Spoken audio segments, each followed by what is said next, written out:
all started with a small thing. That's me.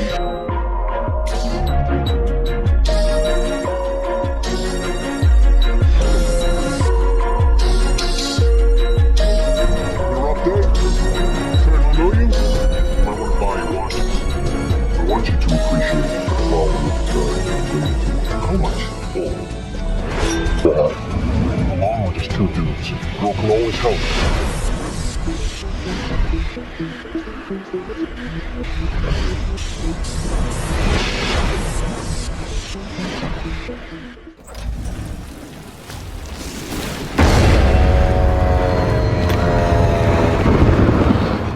Once you begin to see how words and terms and symbols are used, and the powers that be in this world have set up a world of symbols and emblems and terms and catchphrases.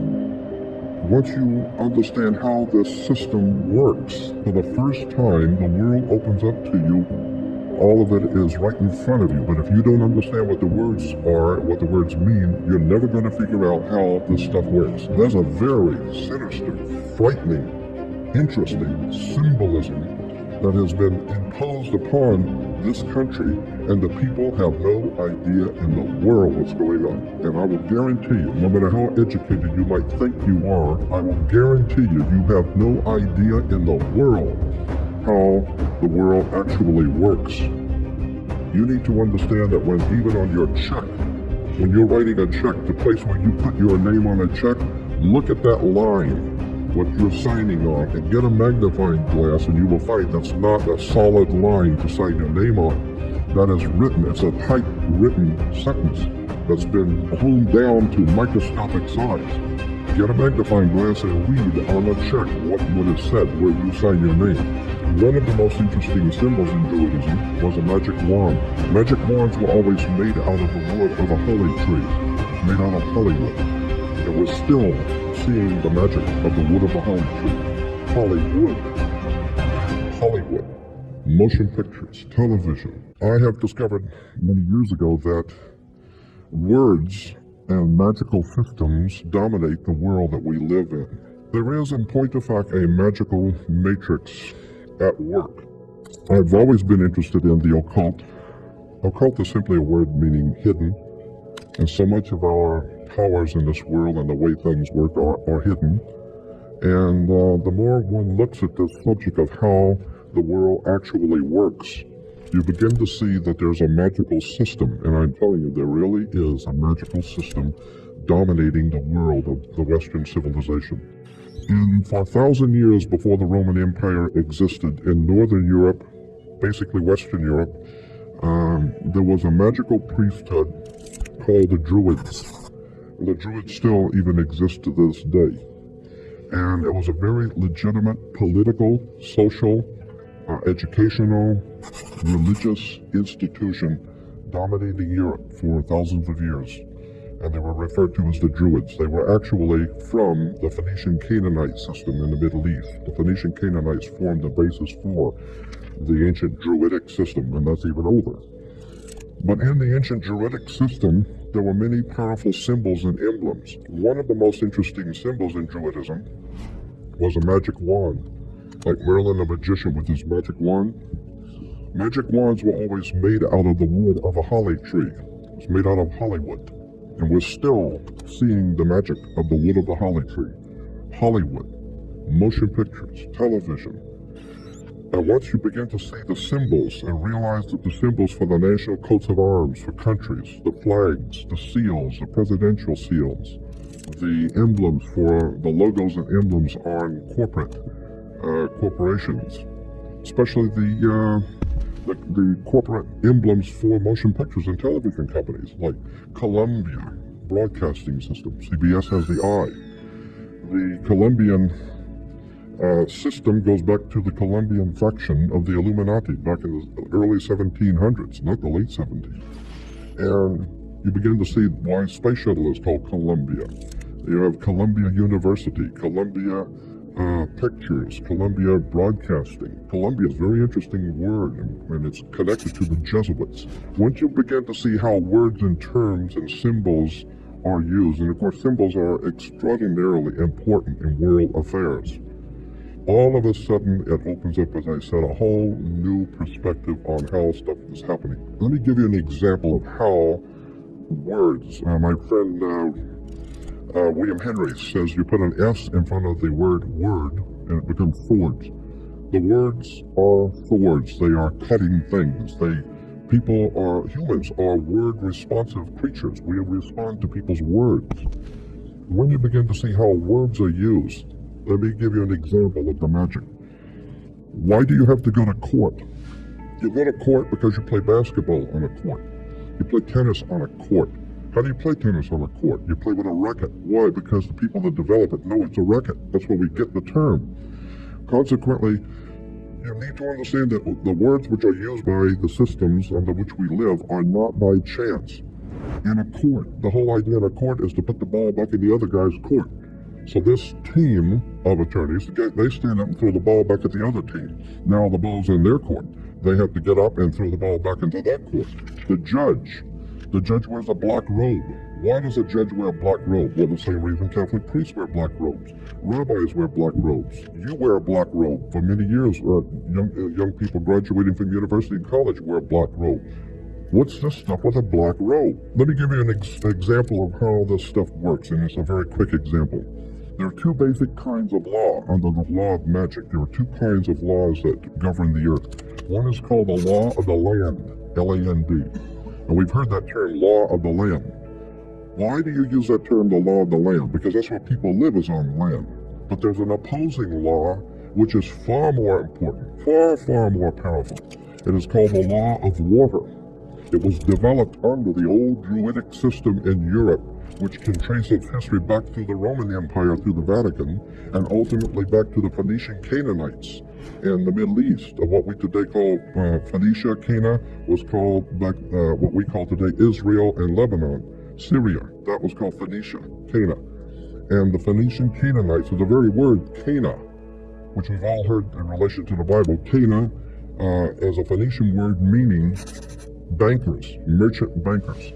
Well, the Phoenician Canaanites set up a system of merchant banking and had their Phoenician Canaanite symbols and words connected to their societies, their banking societies. We're talking about in the Middle East. And then through the Greece and ultimately through Rome and then into Britannia and ultimately into this country comes an ancient Druidic Phoenician Canaanite magical system of finance, education, and all of it is right in front of you. But if you don't understand what the words are, what the words mean, you're never going to figure out how this stuff works. We all have a cursory understanding of what we think is going on. That's not it. You need to understand that when even on your check, when you're writing a check, the place where you put your name on a check, look at that line, what you're signing on, and get a magnifying glass, and you will find that's not a solid line to sign your name on. That is written, it's a typed written sentence that's been honed down to microscopic size. Get a magnifying glass and read on a check what it said, where you sign your name. That's why the attorneys tell you better check the small print. The small print is ultra small. Where you sign your name on a check is saying something. Go back and read it. You need to understand that according to the old Phoenician Canaanite system, which we call today our educational judicial system, there is no law in this country or in the Western world, no law, federal, state, county, city, commercial, it makes no difference. There is no law on the books anywhere in this country that applies to you as an individual creature. There is no law. Because the people who designed the system thousands of years ago realized that there's two of you. There's the one that your mother gave birth to, that God created, so to speak. And even your mother didn't know what you were doing. Even your father and your mother have no idea what you're thinking or what you will do. You don't even know. So consequently, they have no control over you, your flesh and blood self. But somebody has to control this show. And so consequently, the ancient Phoenician Canaanites developed a system by which they would assign to every person a second you. And this is the way it works in America. There is two of you. Just as there are two states in this country, of every state is two states. You have the state of Nevada and Nevada State. You have Cal State, California State, and State of California. Not the same thing at all. California state, according to the law, is one thing. State of California is totally different. Has nothing to do with each other at all. It's the difference between being a lawyer and an attorney. Has nothing to do with them at all. It's totally separate words, means totally separate things. Consequently, when you understand how words and terms are used and symbols are used, then we go back to the idea of the court. And as I said, there is no law in this country on any books that applies to you. None. All law in the Western civilization applies only to cooperations, co-ops. All law applies only to corporations, period. Across the board. End of sentence. Consequently, there is no law that applies to you personally, so consequently, the system has made each one of you a corporation. And how now do you distinguish which one, when someone's addressing you, that they're addressing you as the one that your mother gave birth to, or the corporate you? Very simple. According to British law, when you sign your name, upper and lower case, that is applying to your body. Your flesh and blood self is spelled, according to British and American law, upper and lower case, capital letter, lower case. That's you, your personal self. There is no law that can be applied to an upper and lower case name, period. No law at all can be applied to an upper and lower case name because there is no law over you. Therefore, every piece of important bills, insurance, driver's license, identification, taxes, I don't care what it is. If it's a piece of business, period, in any kind of way, shape, or form, your name must, by law, international maritime admiralty banking law, your name must appear in all capital letters. You will never get a bill or anything that has your name upper and lowercase because there is no law that applies to an upper and lowercase name, period. So if Sears is going to send you a bill, if you go into Baskin Robbins or Sears and you order a pair of shoes, what are you going to do? They're going to give you a ticket and you're going to put it on your bill and then they're expecting you to pay the bill. And consequently, they're going to charge you. Well, that's the same thing. You go into a courtroom. They're going to read out the charges. And the cop gave you the ticket. And you have been charged with speeding or whatever. And therefore, you have to pay the charge. Well, once you understand that in America, according to our laws in America, you cannot pay a bill. Did you know that? According to international banking law, Americans cannot pay a bill. So when you say, well, I got to pay this, I'll pay that bill, well, that's a term that we use. But in point of fact, lawfully, you cannot pay a bill. You can discharge a debt. You cannot pay a bill. So consequently, you need to understand, what do you mean discharge a debt? Now it gets back to the court again. Now it gets back to the symbols and emblems of why the judge wears a black robe. It has to do with the planet Saturn. Saturn is the god that inhibits. He's the inhibitor and the law god, the god of law who inhibits, who holds back. He holds back everything. It teaches you a lesson the hard way. Saturn. And women were told in the ancient world to listen to their god Saturn, who incidentally was called Lord of the Rings. Okay? And consequently, they're still making movies in Hollywood on Lord of the Rings, the planet Saturn. Women were told to listen to their god, the Lord of the Rings, so they were wearing an ear ring. Men were to get married before Saturn, their god, so they would wear a wedding ring. Consequently, the king would be crowned before Saturn. Saturn would be the round crown, or the corona, the ring. Saturn, the god who is the inhibitor, the god of occult law, the mystical god Saturn, Lord of the Rings, who is in charge of and controls all occult law in the universe. This is why today we know that Saturn was referred to as El. E-L. El is a name that was given to the planet Saturn. And therefore, if you are worshiping Saturn, you represent the law, you are referred to in church today as an elder. How did you get to be an elder? You got to be an elder because you were one of the elites. How did you get to be an elite? You got elected. Because through elections, all of our system is based on occult, mystical words and terms going back to the planet Saturn, going back to the Phoenician Canaanite system of banking, Incidentally, where do you find a bank? We go to banks all the time. Where do you find a bank?